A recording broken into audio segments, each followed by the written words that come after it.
Kung si Bitcoin nga po nahihirapang umakyat, what more yung mga altcoins? Tito Picoin, wala na ba pag-asa? Hindi ko po pina-follow kasi itong Pi. Pero nung last na tiningin natin to, di ba na parang sabi ko sa inyo, nasa distribution yan, yung itsura ng chart na yan. So, nasa distribution po yan. Kung si Bitcoin nga, eto ganito po, gamitan nyo ng logic. Practical analysis ang tawag nga natin. Kung si Bitcoin nga po nahihirapang umakyat, pabalik ng kanyang all-time high at 109K, sa 90 lang nakikita ka na ng rejection. What more yung mga altcoins? Kung si Bitcoin nga po, meron ka ng institutional interest, pinag-uusapan na ng mga bansa, hindi pa rin makaakyat.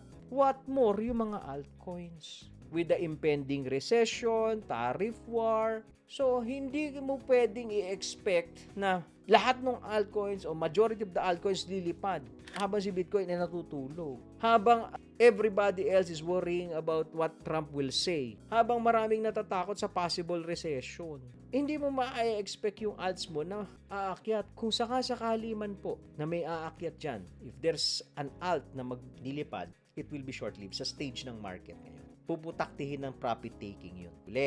Follow for more Tito Moves!